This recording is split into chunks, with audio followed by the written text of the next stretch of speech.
اور مالدار کا ریلیشن بھی اسٹرانگ ہونا چاہیے. یہ بہت اہم پوائنٹ ہے. ٹائم یہ گھڑی صحیح ہے نا.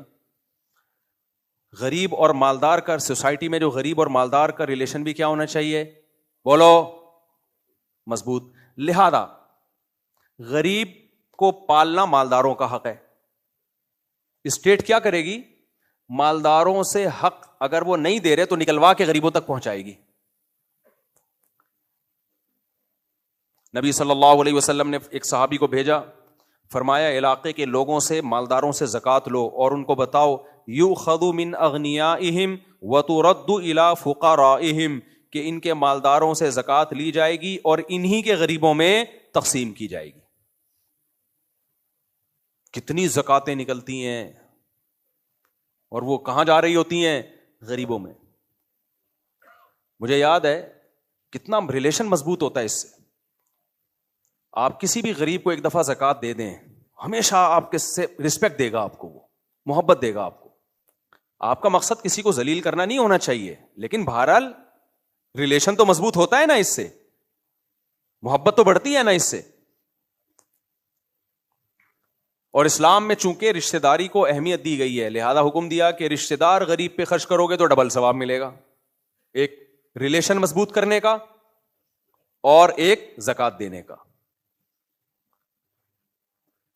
اللہ تعالیٰ نے شوہر کو غلام بنا دیا, اس سینس میں بیوی کا غلام بنا دیا کہ آزاد نہیں ہے. کہا کہ سارا نان نفقہ اس کا کس کے ذمے ہے, بولو تمہارے ذمے. مرد کہتے ہیں میری آزادی سلب ہو گئی. گورا آزاد ہے, اپنے خرچے پہ خود چائے پیتا ہے, اس کی بیوی چائے اپنے خرچے پہ پیتی ہے. چائے تو ہوتی نہیں ہے وہاں پہ, ترس جاتا ہے. کراچی میں ہی چائے ملتی ہے, کراچی اور کوئٹہ ہے, باقی کراچی سے باہر نکلو تو چائے بیڑا غرق. چائے کے نام پہ مذاق پلایا جاتا ہے. اس لیے میرے بھائی, کراچی سے جب کوئی سفر کر کے کوئٹہ جا رہا ہے تو کوئٹہ میں تو خاندانی چائے ملے گی آپ کو, بلوچستان اور کوئٹہ کے راستے میں بھی خاندانی ملے گی. لیکن جو چائے کے عادی لوگ ہیں ان سے میں وصیت کروں گا کہ کراچی سے باہر جاؤ تو اپنی پتی, اپنا بھینس کا دودھ, اپنا چولہا, اپنی دیگچی خود لے کے جاؤ, ورنہ چائے کے نام پہ تمہارے ساتھ بدترین مذاق ہوگا. ہر آدمی کہے گا آج آپ کو کڑک چائے پلاتا ہوں, وہ پلائے گا وہ چیز, آدمی کہے گا یار کیا پلا دیا تو نے.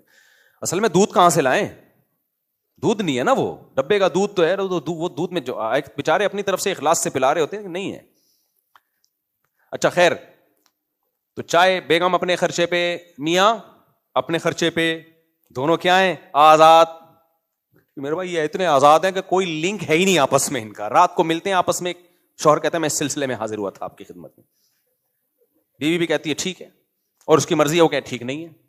اگر وہ کہے نہیں, نکلو پتلی گلی سے, تمہاری مرضی, جو مرضی کرو, پھر تم بیٹھ گئے. لبرل انٹیاں آج کل اسی ٹائپ کی آ رہی ہیں مارکیٹ میں. تو لوگوں کو بڑا شوق ہے, ہم لبرل اور ایجوکیٹڈ لڑکی سے. ایجوکیٹڈ ہونا ایک الگ چیز ہے, لبرل ہونا ایک الگ چیز ہے. ایجوکیٹڈ سے کر لو بھائی شادی, لیکن گھریلو سے کرو, گھرداری ہو, جو اسلام کو جانتی ہو, سمجھتی ہو, ورنہ ایسی چپت لگائے گی نا تمہاری نسلیں یاد رکھیں گی, نسلیں یاد رکھیں گی. تو اب مرد تو پابند ہے یہاں پہ. لوگ کہتے ہیں مفتی صاحب عیاشی